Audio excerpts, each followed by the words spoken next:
Graças a paz, irmãos. Tudo bem? Bom, que ano que foi que Israel se tornou Estado? 1945, 47, quem dá mais? 48.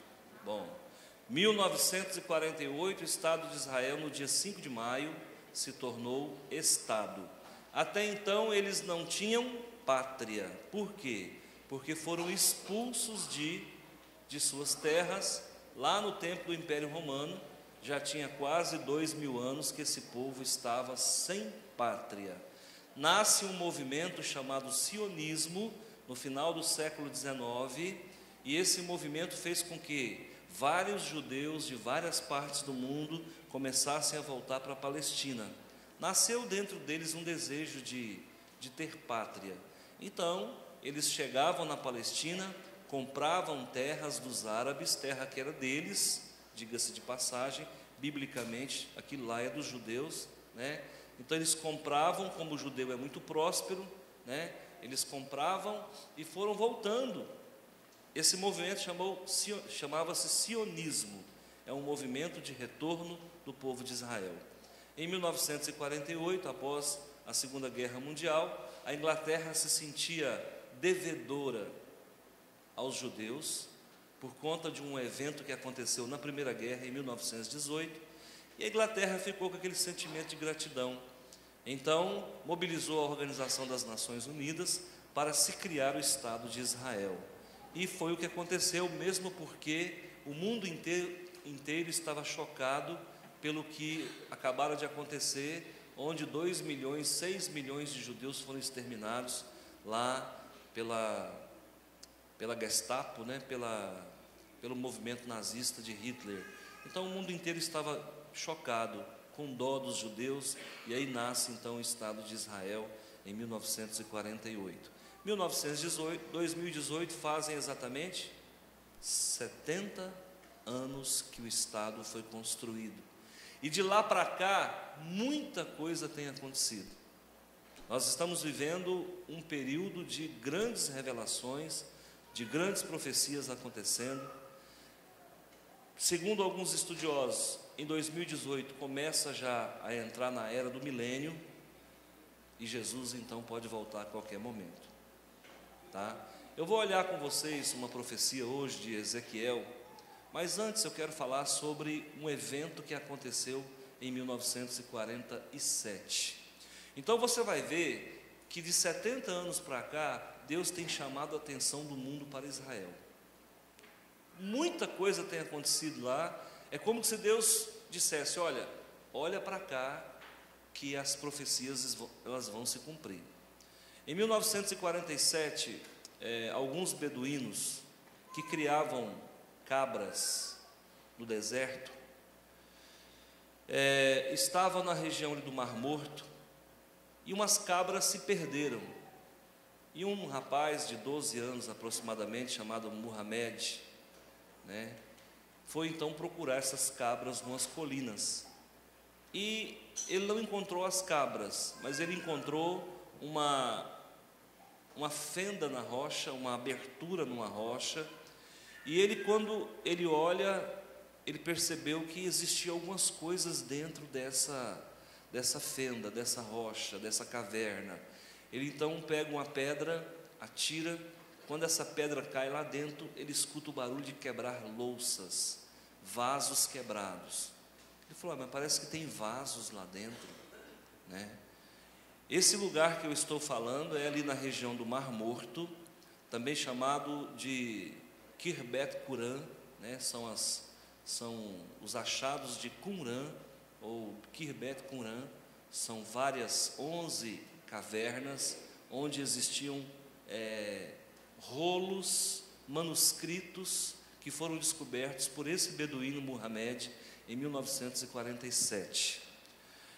Ele voltou correndo a mais ou menos 1 quilômetro, ele ficou com medo. ele voltou correndo para onde estavam os outros beduínos, e ele disse: olha, as cabras que sumiram eu não achei não, mas eu achei um negócio muito esquisito. Eu achei uma caverna, dentro dessa caverna tem vasos.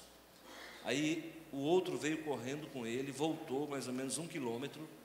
Chegando lá, eles conseguiram entrar e perceberam que esses vasos estavam todos lacrados.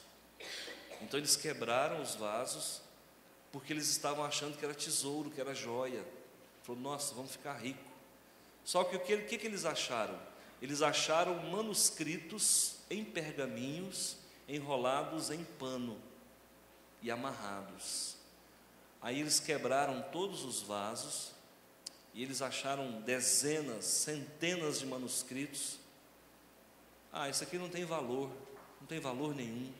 Pegaram aquilo tudo e venderam na feira. Venderam lá para algumas pessoas, para os colecionadores lá, venderam a preço de banana, porque eles não sabiam o valor. Afinal de contas, o que eles acharam? Eles acharam, gente, Bíblia do Antigo Testamento. O Antigo Testamento que nós temos hoje, tínhamos até 1947, escrito em hebraico, mais velho que o mundo conhecia, era do século X depois de Cristo, do ano de 950 depois de Cristo. Presta muita atenção no que eu vou falar para vocês. Isso aqui é dado arqueológico histórico. Os manuscritos em hebraico do Velho Testamento, mais antigo que o mundo conhece, datam de 1000 depois de Cristo. E esses textos foram escritos por uns judeus massoréticos e datam de 1000 depois de Cristo. Pastor, qual que é o manuscrito da Bíblia do Antigo Testamento mais velho que o mundo conhecia até então? 1000 anos depois de Cristo. Tá. Com esses achados do Mar Morto, eles acharam a Bíblia no Velho Testamento com mais de 2000 anos de idade. Significa o quê? Que esses manuscritos que foram achados eram mais confiáveis do que os que nós tínhamos, os manuscritos massoréticos.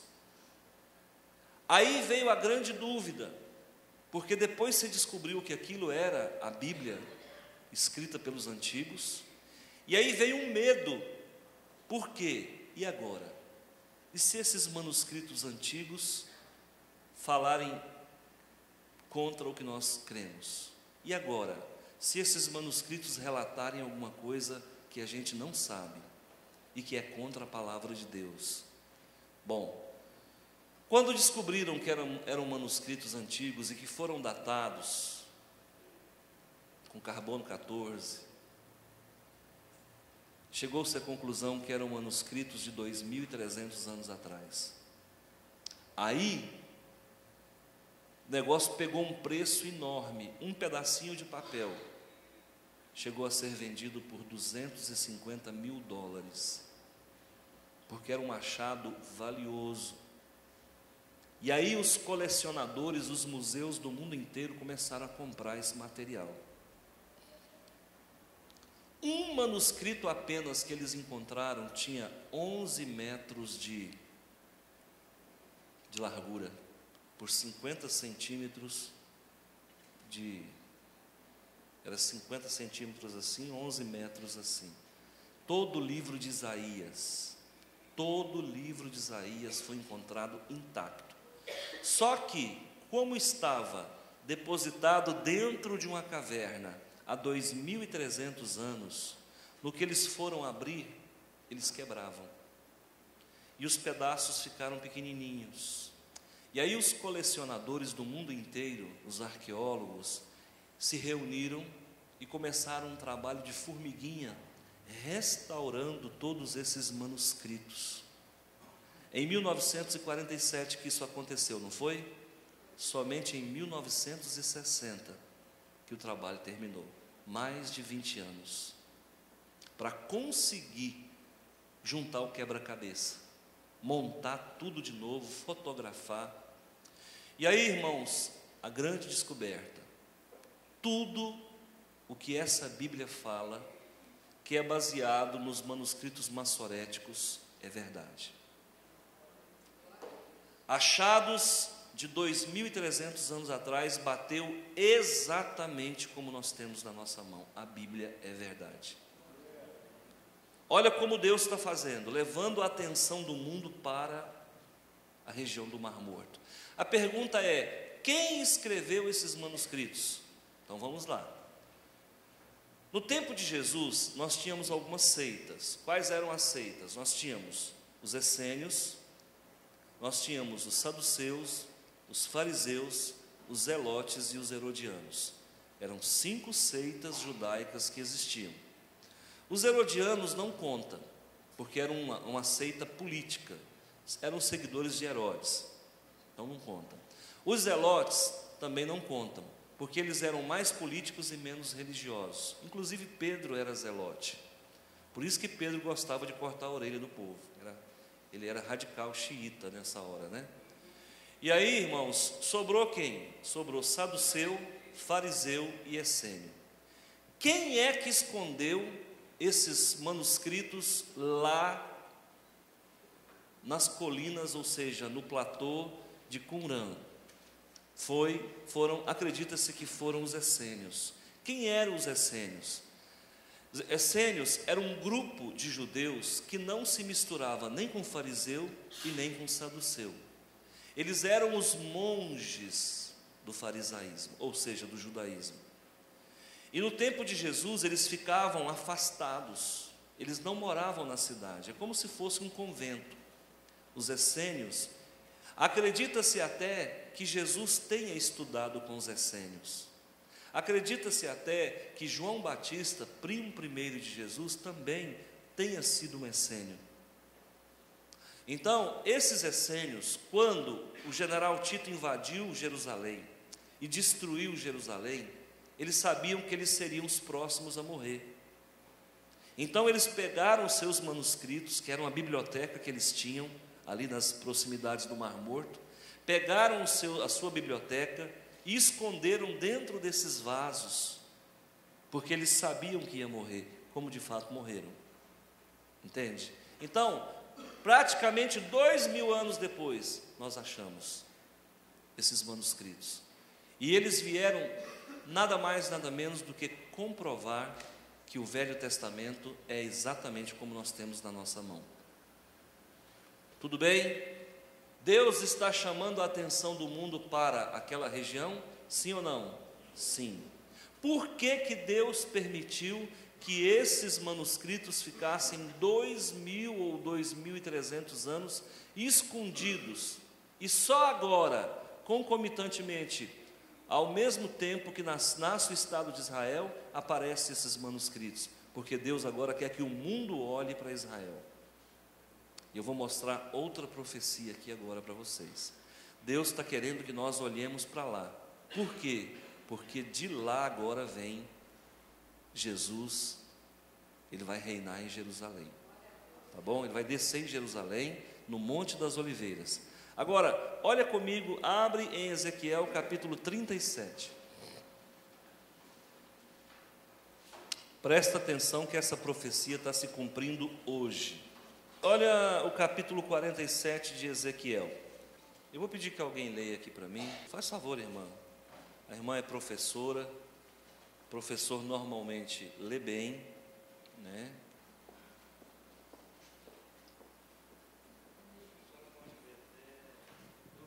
A torrente das águas purificadoras. Depois disto, o homem me fez voltar à entrada do templo, e eis que saíam águas de debaixo do limiar do templo, para o oriente, porque a face da casa dava para o oriente, e as águas vinham de baixo, do lado direito da casa, do lado sul do altar. Ele me levou pela porta do norte e me fez dar uma volta por fora, até à porta exterior, que olha para o oriente, e eis que corriam as águas ao lado direito. Saiu aquele homem para o oriente, tendo na mão um cordel de medir. mediu 1000 côvados, e me fez passar pelas águas, águas que me davam pelos tornozelos. Mediu mais 1000 e me fez passar pelas águas, águas que me davam pelos joelhos. Mediu mais 1000 e me fez passar pelas águas, águas que me davam pelos lombos. Mediu ainda outros 1000, e era já um rio que eu não podia atravessar, porque as águas tinham crescido, águas que se deviam passar a nado, rio pelo qual não se podia passar. E me disse: viste isto, filho do homem? Então me levou e me tornou a trazer à margem do rio. Tendo eu voltado, eis que à margem do rio havia grande abundância de árvores, de um e de outro lado. Então me disse: estas águas saem para a região oriental e descem a Campina e entram no Mar Morto, cujas águas ficarão saudáveis. Toda criatura vivente que vive em enxames viverá, por onde quer que passe este rio, e haverá muitíssimo peixe, e aonde chegarem estas águas, tornarão saudáveis as do mar, e tudo viverá por onde quer que passe esse rio. Junto a ele se acharão pescadores, desde Engedi até em Eglaim. Haverá lugar para se estenderem redes. O seu peixe, segundo as suas espécies, será como o peixe do mar grande, em multidão excessiva. Mas os seus charcos e os seus pântanos não serão feitos saudáveis, serão deixados para o sal. Junto ao rio, às ribanceiras de um e de outro lado, nascerá toda sorte de árvore que dá fruto, para se comer. Não fernecerá a sua folha, nem faltará o seu fruto. Nos seus meses produzirá novos frutos, porque as suas águas saem do santuário. O seu fruto servirá de alimento e a sua folha de remédio. Irmãos, fala a verdade. A gente lê isso aqui e não entende nada, é ou não é? O que esse homem está falando, meu Deus? Que trem mais doido, mais sem pé, sem cabeça. Eu quero te chamar a atenção aqui para o finalzinho do versículo 12. Olha o que diz aqui, ó. Junto ao rio, às ribanceiras de um e de outro lado, nascerá toda sorte de árvores que dá fruto para se comer. Não fenecerá a sua folha, ou seja, não morrerá a sua folha, nem faltará o seu fruto. Nos seus meses produzirá novos frutos, porque as suas águas saem da onde? As águas desse rio que vai aparecer saem da onde? Do santuário de Deus. Deixa eu explicar para vocês. Mar Morto. O que vocês sabem a respeito do Mar Morto? Primeiro, o Mar Morto está abaixo do nível do mar, 300 metros. Se você chegar no mar, o seu nível de altitude é 0. Rio Verde está a 750 metros acima do nível do mar. Nós estamos numa região alta. Tá? Se você chegar lá na Praia de Santos, qualquer mar, você vai encontrar 0. Tudo bem? O Mar Morto está abaixo do 0. Ele está 300 metros abaixo do nível do mar.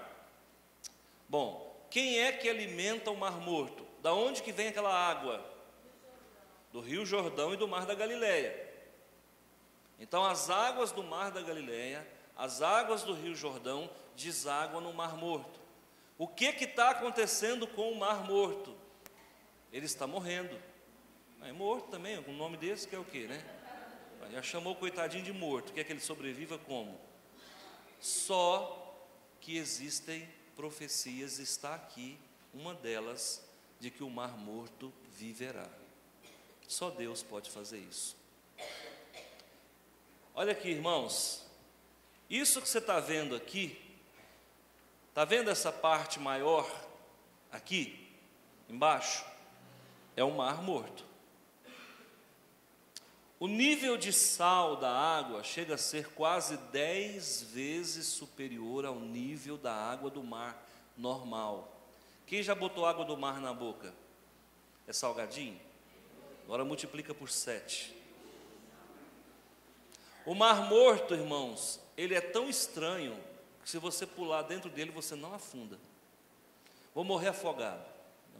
Troca de mar, porque naquele você não vai morrer. Porque a densidade da água é tão forte que nada afunda lá. Tem sal demais. Você pega um objeto qualquer e coloca dentro d'água, ele vai afundar. Tá, desde que não seja muito pesado, é claro. Ele vai afundar. Se você adicionar sal, ele começa a flutuar. Até um ponto em que satura e ele fica boiando. Então o Mar Morto é a mesma coisa. Se você pular lá dentro, você não vai afundar. Por quê? Porque a densidade da água é muito alta e ela te sustenta na superfície. Então, esse mar, volta lá um pouquinho, ele está recuando. Olha lá onde é que ele está, nessa outra que você puxou aí. Não, a outra. Olha lá, ele está recuando. Você está vendo essa região de terra aqui? Isso era mar. Ele recua 1 metro a cada ano. Cada ano que passa, ele vai recuando. Ele está acabando. E você vai ver os sais cristalizados. Mostra aquela que o sal está cristalizado lá. Aí, ó. Isso aí é sal. Como ele está recuando, o sal exposto ao sol cristaliza. Então, são reservas de sal, em outras palavras. Vai naquele outro que eu havia pedido. Isso. Está vendo essas piscinas aí? São chamados pela ciência de bolaines. Fala comigo, bolaines. Esses bolaines é o mistério que a ciência não consegue explicar. São piscinas de até 30 metros de comprimento por 7 metros de profundidade. Pasmem, a água é doce, doce, doce. Não tem explicação. E a ciência é assim, quando ela não tem explicação, ela muda de assunto, para não ficar descredibilizada. Essa água, ela é doce. Inclusive é proibido você andar nas margens do Mar Morto, que você pode cair numa piscina dessa aí e morrer afogado. Porque se você cair ali, você afunda, filho. Por quê? Porque a água é potável, porque a água é doce. Então, o que o profeta está profetizando? Que haveria um tempo que o Mar Morto seria ressuscitado. Por conta de quê? De um rio que nasceria paralelo a ele. E as águas desse rio tornariam as águas do Mar Morto em águas normais. Não tem peixe no mar, no Mar Morto. Se você pegar um peixe, mesmo que ele seja da água salgada, e colocar ele dentro do Mar Morto, ele sofre uma desidratação. Porque o meio da água onde você colocou ele é hipertônico e ele vai perder. Isso aqui é um conceito que talvez vocês não vão entender. Mas por a água do mar ser muito salgada, ela vai retirar água do peixe e o peixe morre desidratado. Tá. Então, o que está acontecendo? Essas piscinas estão surgindo e a ciência não consegue explicar. E cada tempo que passa aumenta a quantidade de piscinas e elas vão aumentando de tamanho. Então, a profecia de Ezequiel, ela está dizendo o seguinte: essas piscinas vão crescer, vão aparecer até emendar uma com a outra e formar rios. E essa água doce, então, vai invadir o mar e vai adocicar as águas do Mar Morto. E o Mar Morto que não tinha vida, começa a ter vida. Vamos ler a profecia agora para você ver que muda tudo. Agora você consegue entender. Bom, olha o versículo 2. Ele me levou pela porta do norte e fez dar uma volta por fora até a porta exterior que olha para o oriente, e eis que corriam as águas ao lado direito. Em que ano Deus levou Ezequiel para fazer um passeio? Possivelmente num ano mais à frente do nosso. Ezequiel deve ter vindo aí no ano 2030, sei lá, 2040, fez uma viagenzinha astral, tá? E aí ele começa a ver coisas que nós ainda não vemos, não podemos ver, mas que vamos ver. Então vai lá, 3. Saiu aquele homem para o oriente, tendo na mão um cordel de medir. Mediu 1000 côvados e me fez passar pelas águas que me davam pelos tornozelos. Essas piscinas começaram a aparecer rasinha. Já tem décadas que isso está acontecendo. Elas começaram a aparecer rasinha, batendo num tornozelo. Vamos lá. 4. Mediu mais 1000 e me fez passar por águas que me davam pelos joelhos. E elas foram afundando. Águas que davam pelos joelhos. Mediu mais 1000 e me fez passar por águas que davam pelos lombos. Hoje, 7 metros de profundidade. Já está em 7 metros de profundidade. Mediu ainda outro 1000, e era já um rio que eu não podia atravessar. Por quê? Porque as águas tinham crescido, águas que se deviam passar a nado, rio pelo qual não se podia passar. 6. E me disse: viste isso, filho do homem? Então me levou e me tornou a trazer à margem do rio. Tendo eu voltado, eis que à margem do rio havia grande abundância de um e de outro lado. O mar morto vai ser arborificado. Os vegetais vão começar a brotar. Por que não tem vegetal ali ainda? Primeiro, porque o terreno ele está salinizado. Segundo, não tinha água doce. Agora o outro milagre, vai começar a aparecer vegetação. Então me disse: estas águas saem para a região oriental e descem a campina e entram aonde? Elas vão entrar no Mar Morto. Elas vão começar a brotar, e vai brotando, e vai jogando para fora, e vai aumentando, daqui a pouco ela invade o Mar Morto, cujas águas ficarão o quê? Por que será que Deus reservou isso para essa geração, gente? Porque a gente às vezes é tentado a pensar que os milagres só aconteciam no passado. Mas no passado Deus abriu o mar. Eu não acredito nisso não. Pois é, agora você vai ver Deus fazer mar onde não tinha mar. Esses bolões aí é um ponto de interrogação que a ciência está louquinha, não consegue explicar. Toda criatura vivente, 9, toda criatura vivente que vive em enxames, viverá por onde quer que passe este rio, e haverá muitíssimo peixe, mas também haverá abelhas. As abelhas vão fazer mel ali. Deus vai cumprir agora a sua palavra, terra que mana leite e mel. E aonde chegarem estas águas, tornarão saudáveis as do mar, e tudo viverá por onde quer que passe esse rio. Por quê? Porque esse rio nasce no santuário de Deus. A ciência não vai conseguir explicar. Não tem explicação. Da onde que essa água vem, gente? Como é que essa água é doce? Não tem como, ali é tudo salinizado. O solo ali, irmãos, não nasce nada, o solo é puro sal. A terra está salinizada, você põe uma semente, ela desidrata. Não tem como ela absorver a água para que ela possa jogar o seu embrião para fora. E o que Deus vai fazer? Deus vai fazer o vegetal brotar onde não tem condições de brotar. Junto a eles, 10, se acharão pescadores.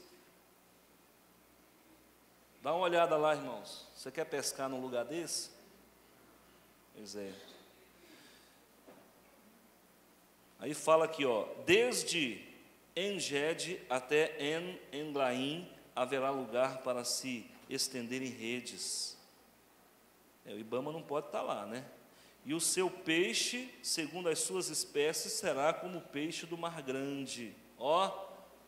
Os mesmos peixes que há no mar Mediterrâneo, o mar grande é o mar Mediterrâneo, haverá também no Mar Morto, em multidão excessiva.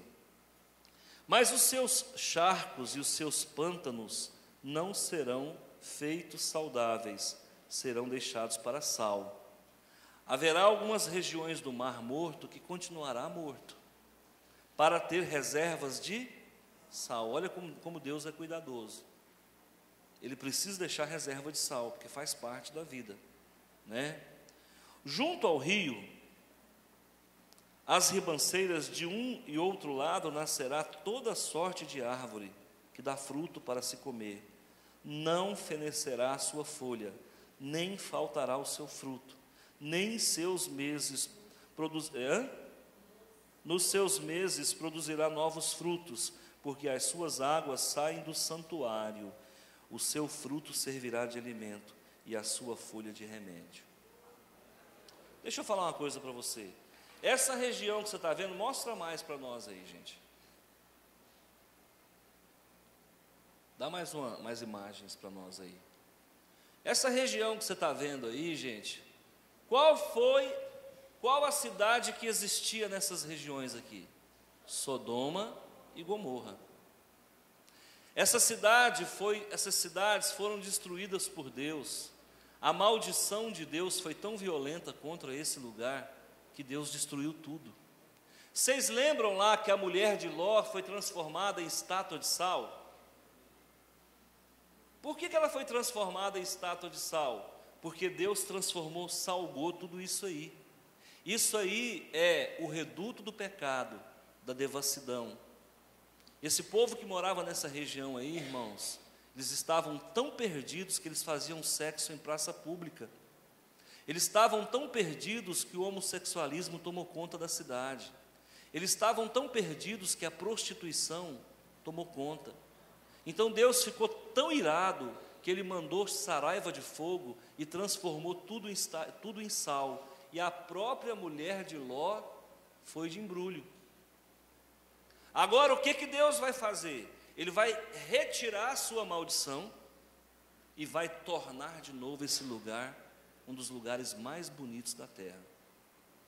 Escuta, quando Abraão desentendeu com Ló era sobrinho de Abraão, correto? Todo mundo sabe disso?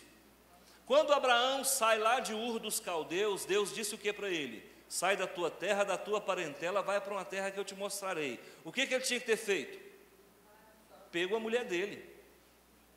Pegava a mulher dele e saía. Não, ele levou pai, ele levou sobrinho, depois ele larga o pai num lugar, vai com o sobrinho para frente. Ele não tinha que ter levado o sobrinho, ele levou uma encrenca.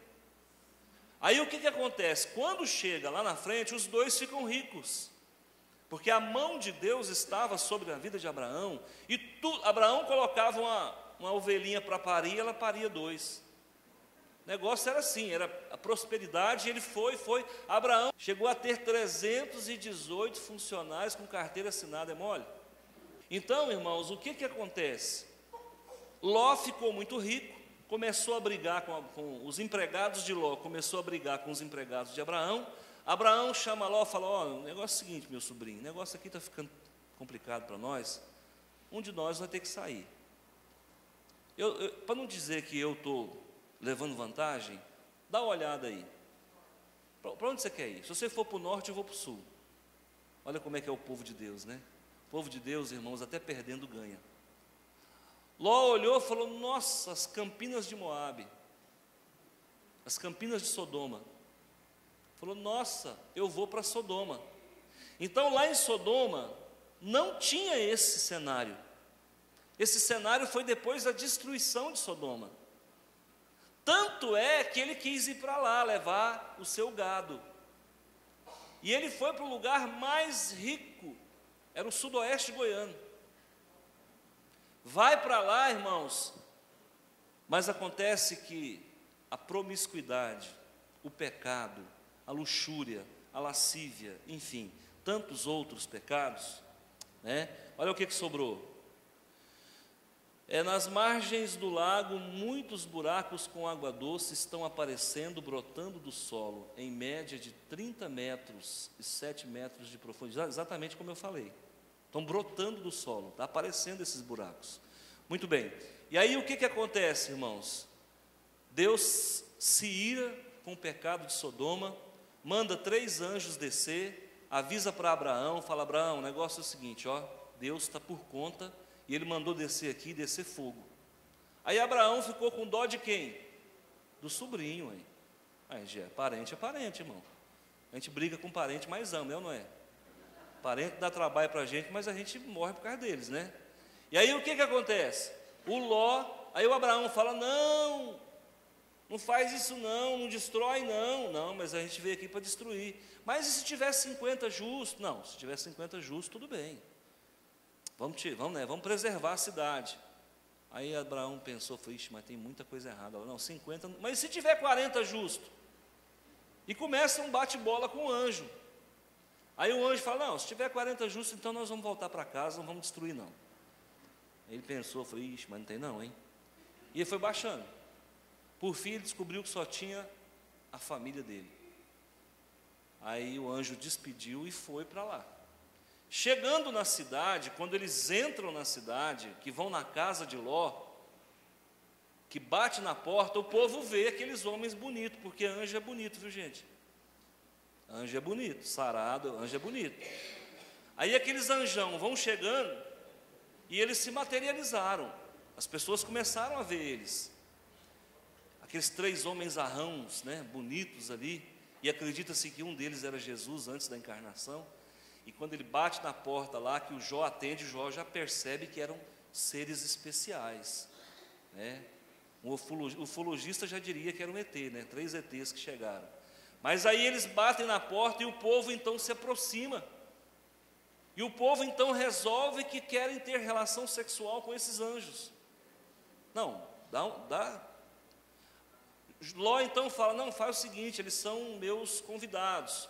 Eu dou as minhas filhas que são virgens para vocês terem relação sexual com elas. Não, nós queremos eles. Você vê o tanto que a cidade estava perdida. Sexo 24 horas na cabeça daquele povo. Está meio parecido com os dias de hoje, não é não? Aí 24 horas na cabeça daquele povo.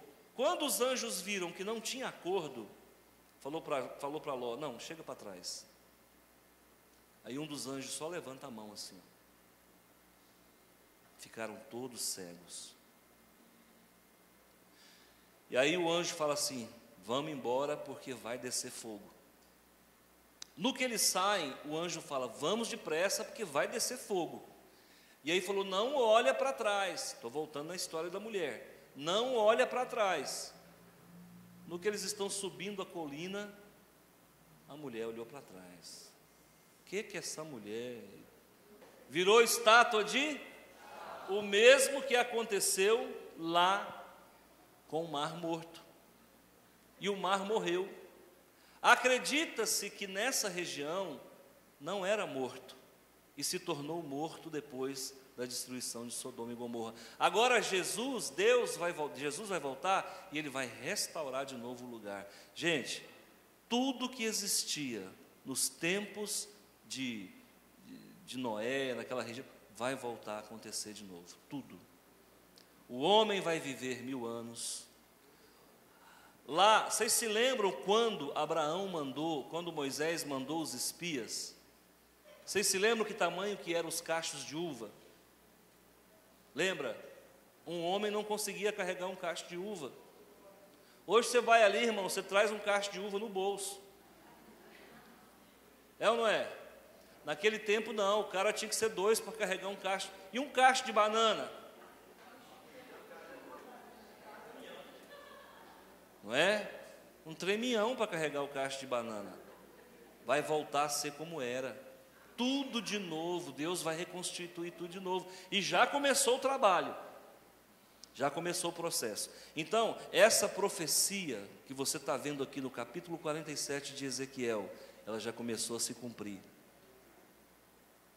Então, prepara. Eu acho que nós devemos estar de malas prontas, preparados, porque é a volta de Jesus mesmo, não tem como. Ele está voltando. E as profecias estão se cumprindo. A profecia dos ossos secos lá de Ezequiel 37 se cumpriu? Profetiza.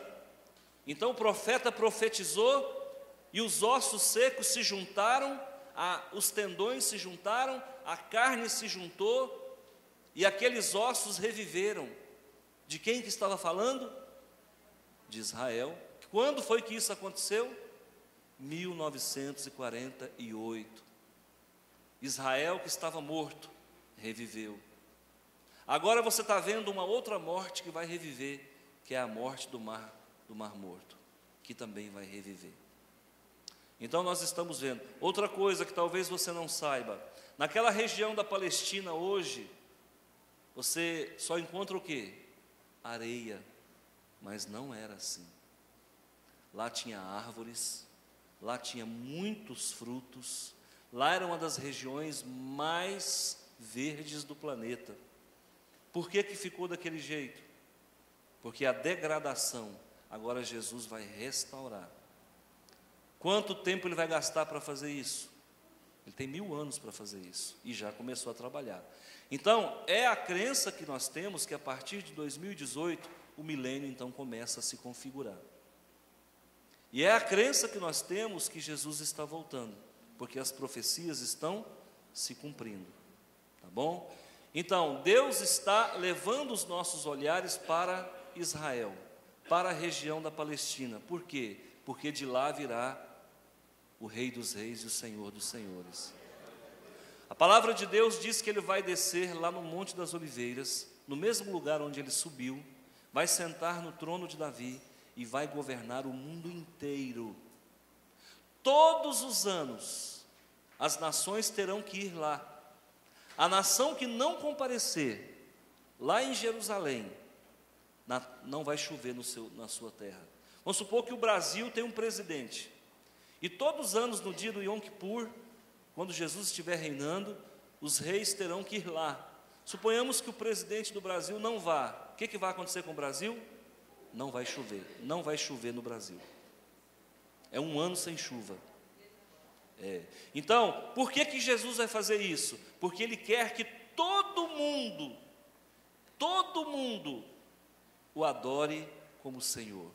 Todo joelho se dobrará, toda língua confessará que Jesus Cristo é o Senhor.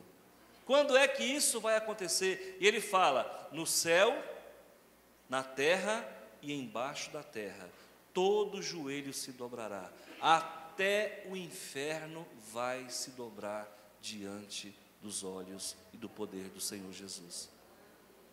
Tá bom? Olha, irmãos, as pessoas, sabe por que as pessoas vivem sem saber para onde vão? Porque não conhecem a palavra de Deus. A partir do momento em que você começa a conhecer a palavra de Deus, você vai ver o quanto você perdeu porque não andou com Ele. Você vai ver quanto sofrimento você teve porque você não teve ponta de esperança. Você vai ver que muitas situações de depressão, elas são curadas pelas esperanças que há, pelas promessas que há na palavra de Deus. Irmão, por mais que você esteja desmotivado, quando você ouve um ensinamento como esse aqui, você acaba caindo numa realidade nua e crua de que há esperança. As coisas vão mal, mas Jesus e Deus já está trabalhando para consertar. E está mal porque nós fizemos ficar mal. Não foi Ele, irmãos. Por que Sodoma e Gomorra foi destruída? Ela foi destruída não foi pela maldade do Senhor, mas foi porque lá estava acontecendo o que começa a acontecer aqui. Qualquer um desses sites que você entrar, mesmo site de notícia, vai no Terra, vai no UOL, vai no IG, vai nesses sites, você vai ver, irmãos, 80% do que se fala nesses sites é sexo. E nós estamos vendo o planeta em que nós vivemos, o mundo em que nós vivemos, caminhando para ficar igual Sodoma e Gomorra. Sodoma e Gomorra, as pessoas faziam sexo em praça pública. Hoje você já está vendo gente fazer sexo em praça pública.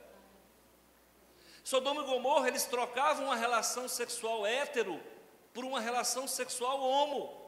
Você está vendo isso hoje. O mundo está sendo tratado como um mundo homossexual, quando na verdade o mundo não é homossexual. É o mesmo espírito que destruiu Sodoma e Gomorra, agora quer destruir o nosso mundo. Só que conosco não vai ter essa história de virar estátua de sal, não. Porque nós não estamos olhando para trás, nós estamos olhando para o autor e consumador da nossa fé. É para frente que nós estamos olhando, sabe? E as pessoas vão entrando. O que isso quer dizer? Que hoje quem está vivendo no século presente e ficar olhando para trás, ou seja, ficar olhando para as coisas do mundo, vai morrer, vai se transformar numa estátua de sal. E nós temos que subir a colina. Enquanto a mulher de Ló olhou para trás, ele e as duas filhas marcharam para frente. No nosso meio, gente, vai ter gente que vai descer a sepultura? Vai ter gente que vai descer para a região dos mortos? Sim. Sem Jesus? Sim. Mas no nosso meio também haverão pessoas, ocorrerá pessoas que vão ganhar a vida eterna, porque já estão vivendo nela. Pessoas que não estão fazendo consórcios com as coisas do mundo. Pessoas que não vivem segundo os padrões do mundo, mas pessoas que vivem segundo a palavra de Deus. Sabe, tem um documentário aí sobre esse fenômeno aí, que você vai ver o quanto ele é profundo, porque ele mostra detalhes do que está acontecendo aí. Isso aí, irmão, é um relato científico. Eu estou trazendo para vocês aqui uma notícia que é do mundo científico, que está intrigando. E vou dizer mais para vocês, mais buracos estão aparecendo no planeta. Em todos os lugares do mundo está aparecendo buraco. E é um buraco que não tem explicação por que ele aparece.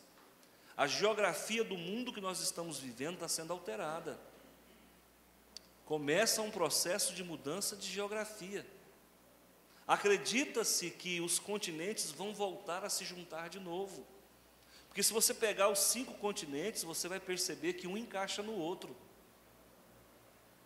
Acredita-se que a Ásia, ela era colada na Europa, a Europa era colada na África, a África era colada no Brasil.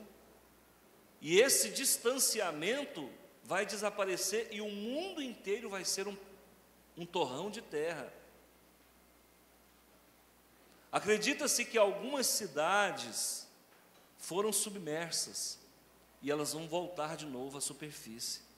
Tem muita coisa que vai acontecer daqui para frente, porque é o fechamento, é o momento em que se prepara, é o momento em que Jesus prepara para voltar, e a geografia do mundo vai ser toda alterada.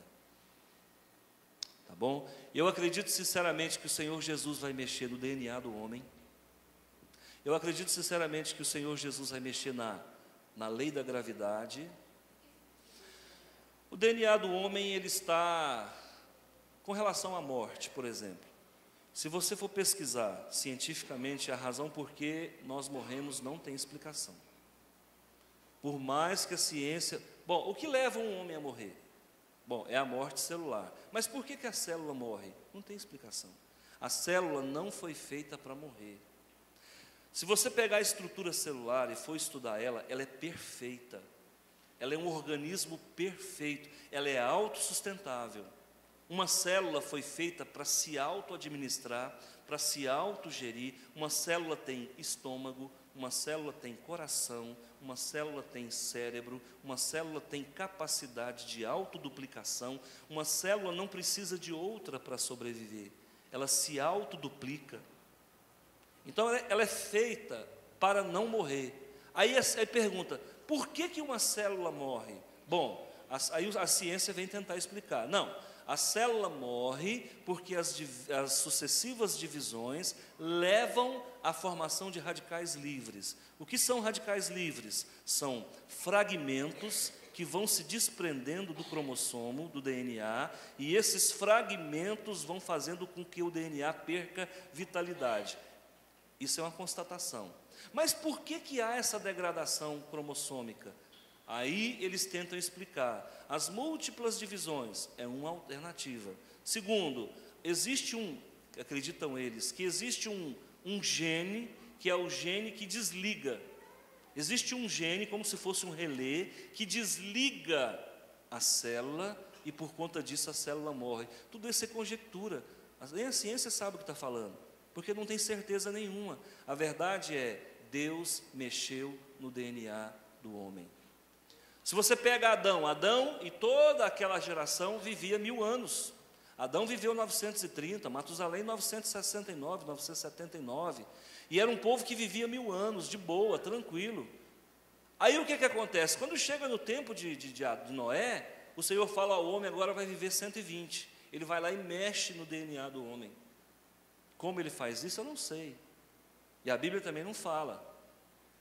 Aí quando chega no tempo de Quando chega no tempo de Davi, ele mexe de novo no DNA do homem. Ele diz, agora o homem vai viver 70 anos, havendo vigor vai viver 80, e o que passar disso é canseiro e enfado.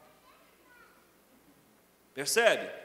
Cada vez Deus vai diminuindo a idade do homem para quê? Para mostrar para o homem que o homem não consegue, ele consegue. E agora ele vai voltar de novo à idade do homem. Daqui a pouco nós vamos ter o homem vivendo de novo 120, e nós vamos ter o homem vivendo de novo 600, e vamos ter de novo o homem vivendo 1000 anos. Porque Noé viveu 600. Então você vai ver que lá de Adão para Noé teve uma perda de 300 anos. Você vai ver que lá de Noé para frente houve uma perda de 400 anos, 500 anos. Abraão conseguiu viver 175 anos. Abraão conseguiu enterrar umas 4 mulheres. Eu ficava pensando assim, a mulher que ia casar, não, mas já enterrou 3, eu vou casar com ele, vai me enterrar também, porque o homem não morre. Abraão, com 170 anos, fazia filho. Ô louco aí. Ele com 100 fez Isaac. A mulher dele com 90. Você já imaginou uma mulher com 90 anos barriguda, irmão? Tudo isso vai voltar. Tá bom? Vou encerrar aqui a nossa palavra. Silence.